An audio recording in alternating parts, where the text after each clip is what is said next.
A very good morning.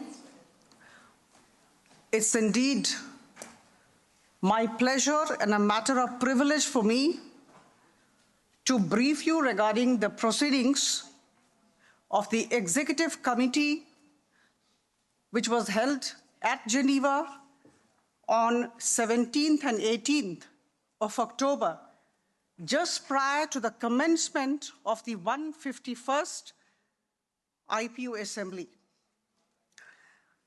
Friends, as I told you, it's spread over 2 days, and we discussed around 16 agenda items, and most of the agenda items were discussed threadbare.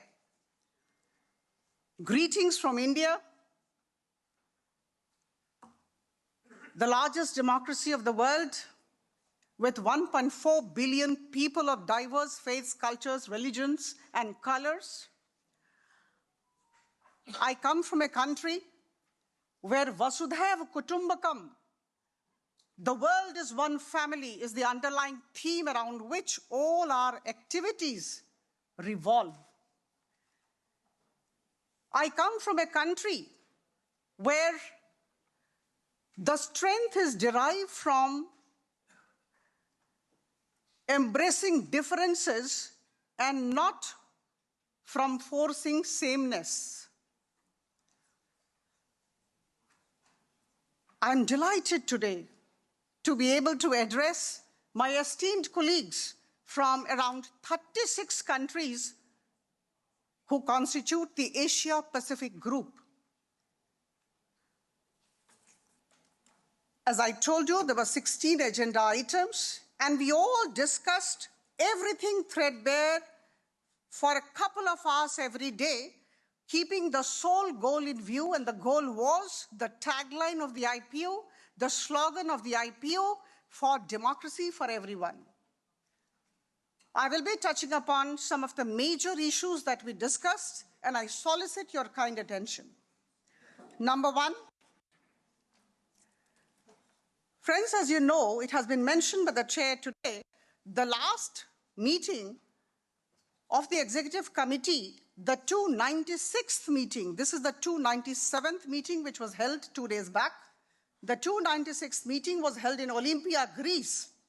And the proceedings of the meeting, the summary of records were placed before us and we discussed and approved. Number two, very important, the Legislative Council of Brunei, Darussalam, a very small nation on the island of Borneo in Southeast Asia, wanted affiliation to the IPU. The proposal was put forth before us. We discussed the matter, debated, took everybody's concerns, and then ratified. Brunei now is part of the IPU group. Number four, friends, a very unfortunate incident happened in Doha, the capital city of Qatar. On June 23, 2025, and on September 9, 2025, there were 2 terrorist attacks on Doha, Qatar, by Iran and Israel, respectively. And the Deputy Speaker of the Shura Council of Qatar, who is also the member of the ExCom, in fact, put forth her grief before all of us.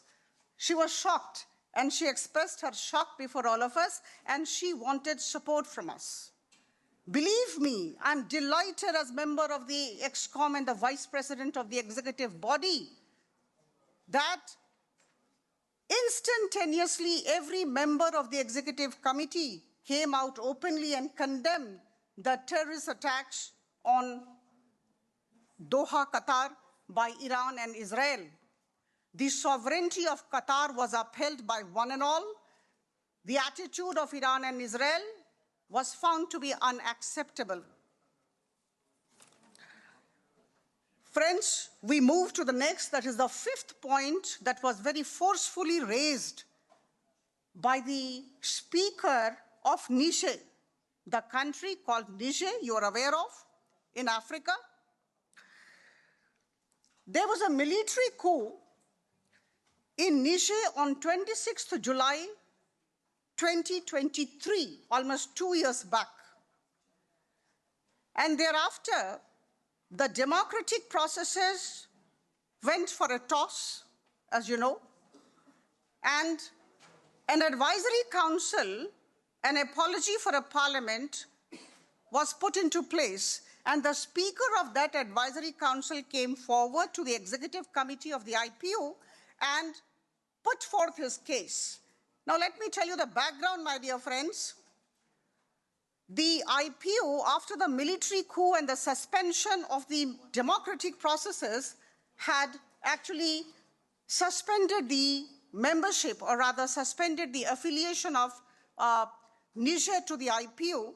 The speaker, extremely able person, he debated his case, he put forth his case, he advocated his case, and then thereafter, we all decided unanimously to allow conditional entry, conditional onboarding of Niger in IPU. There are certain things which Niger has to do, but then we all should gather together and ensure that there is return of vibrant democracy in Niger, and that is why we all collaborated together and decided to accept the request of the Speaker of the Advisory Council of Niger. Now, number 6, I'll be as brief as possible, but there are certain issues which actually need your understanding, appreciation, and I need to put forth before you. Number 6, a major highlight of the executive body was the discussion regarding the IPU sustainability policy. We are all talking of sustainable development for all.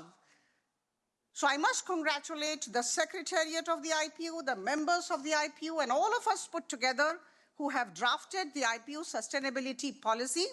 And this was actually discussed and ratified by us. And we go to number 7.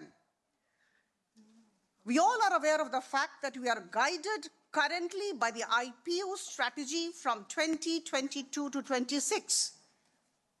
Now, the methodology to be adopted for the new IPU strategy for the year 2027 to 2031 was placed before us, was debated before us, was deliberated upon. The contours were put forth before us, presented through a PPT. And I must tell you that this IPU strategy, which is coming, the methodology of which was discussed, focus on 4 things: climate change, democracy, youth participation, human rights, peace and security, and sustainable development for all. Now, number 7, I'm coming to the end of my speech. Number 7, Honorable Chair just mentioned a very significant thing, and I really solicit your attention. 2 major things have taken place, and I commend the efforts of the IPU. On 28th of July 2025, at Geneva, the women speakers, the 15th summit of the women speakers of different parliaments congregated. Around 26 women speakers came and 4 deputy women speakers came, and there was a day-long deliberation. I reiterate, the 15th summit of women speakers of various parliaments of the world gathered together in Geneva on 28 July 2025. This was a major achievement of the IPU. Thereafter, from 29 July to 31st July 2025, the 6th World Conference of Speakers from all across the world came together, gathered here, assembled, and debated on various issues. So I think these were the 2 major highlights. We were apprised, the executive committee members were apprised, and then thereafter, we saw the report, very beautiful report has been brought out by the IPU Secretariat, and I will definitely make an appeal to all of you to have a look at the report. I read the report and I was really charmed.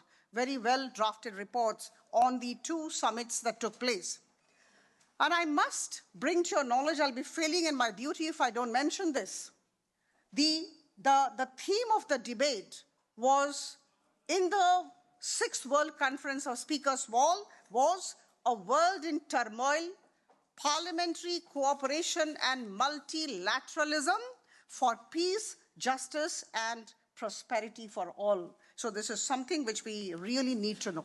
Now, friends, slightly deviating from what I have been saying so far, currently in the world, there are 61 state-based armed conflicts going on, affecting 210 million people in 36 countries.